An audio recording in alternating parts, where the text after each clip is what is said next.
کہ اسلام میں جو بگاڑ پیدا ہوا وہ کب سے پیدا ہوا؟ اختلاف کب سے پیدا ہوا؟ جو بگاڑ ہے اسلام کا، یہ جو دین کے اندر بگاڑ پیدا ہوا، یہ کس دن سے پیدا ہوا اور کس لمحے سے پیدا ہوا؟ یہ اسی لمحے سے پیدا ہو چکا تھا جب علی کی ولایت اور خلافت کے مقابلے میں کسی اور کی ولایت اور خلافت کو رکھا نہیں گیا، تصور کیا گیا۔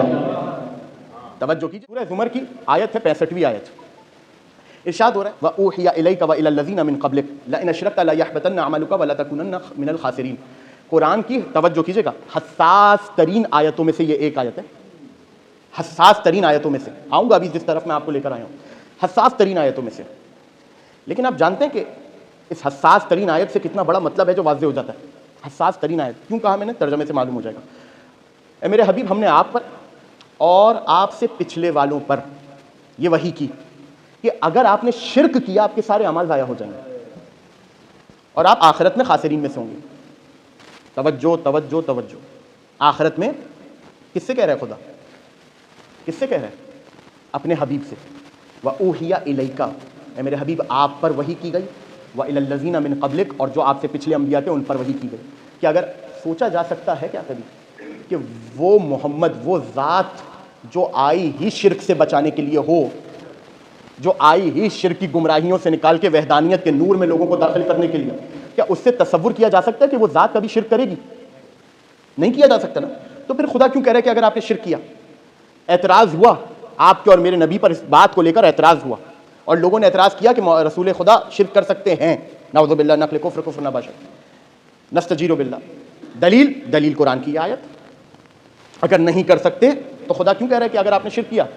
تو پہلی چیز تو یہ، حضرت علامہ سید مرتضیٰ علم الہدا، سید رضی کے بھائی جن کی نہج البلاغہ تالیف ہے، ان کے بھائی ہیں سید مرتضیٰ علم الہدا، سب نے نام سنا ہے۔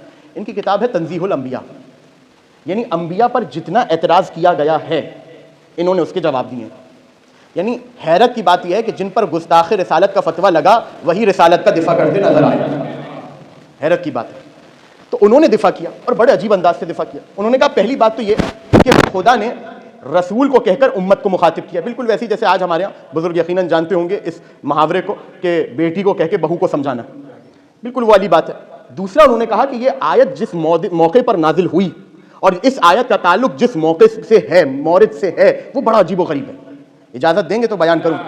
وہ موقع کیا ہے؟ وہ موقع یہ ہے کہ جب رسول امیر المومنین کی ولایت اور خلافت کا اعلان غدیر خم میں کر چکے، یا یوں کہیے میرے الفاظ میں کہ نبی بہت سو کی امیدوں کا جنازہ نکال چکے،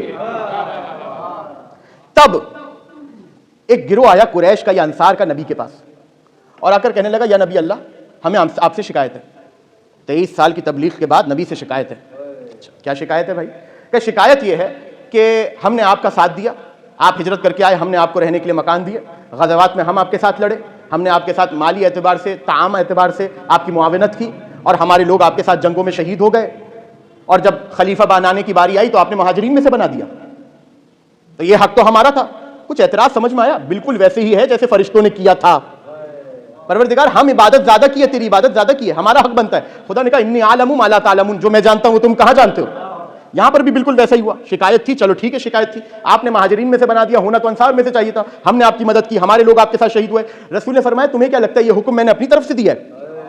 توجہ میرے ساتھ رہیے گا، یہ حکم کیا میں نے اپنی طرف سے دیا ہے؟ یہ اللہ کی طرف سے ہے۔ تو ٹھیک ہے، انہوں نے پھر ایک جملہ کہا منا امیر و منکم امیر، یہ وہ جملہ ہے جس کے لیے ائمہ نے فرمایا کہ فساد برپا ہی اس جملے سے ہوا۔ ائمہ کی مصیبتوں میں سے ایک مصیبت ہے یہ جملہ، مصائب میں سے ایک مصیبت ہے یہ جملہ۔ کون سا؟ منا امیر و منکم امیر۔ رسول کو صلاح دے رہے ہیں، رسول کو تجویز پیش کر رہے ہیں کیا کہ اگر اللہ کے حکم سے، اللہ کے مرضی سے علی کو آپ نے خلیفہ بنا دیا ہے تو ٹھیک ہے، علی کو مہاجرین کا خلیفہ بننے دیجئے، ایک خلیفہ انصار میں سے بھی بنا دیجئے، ایک ولی انصار میں سے بھی بنا دیجئے، تاکہ اللہ کا حکم بھی باقی رہ جائے، انصار کی شکایت بھی دور ہو جائے۔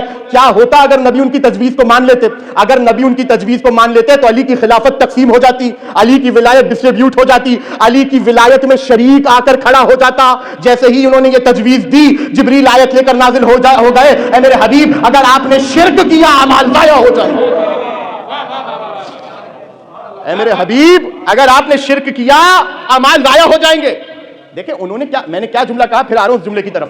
انہوں نے ابھی لا کر کسی کو علی کے مقابلے پہ بٹھایا تو نہیں تھا، پالان شتر کا ممبر بنا ہوا ہے، لا کر علی کے علاوہ کسی کو لا کے اس پہ تھوڑی بٹھایا تھا، تخت پہ نہیں بٹھایا، تاج نہیں پہنایا، صرف تجویز دی یعنی جہاں عقل میں خیال آیا پروردگار نے وہیں روک دیا کہ خبردار بٹھانا تو دور کی بات ہے، جہاں علی کی برابری کا خیال بھی آیا وہیں مشرک ہو جاؤ گے، وہیں مشرک ہو جاؤ گے۔ تو جب خدا کو علی کی ولایت میں شریک برداشت نہیں ہے تو علی کی ذات میں شریک کیا حق برداشت ہوگا؟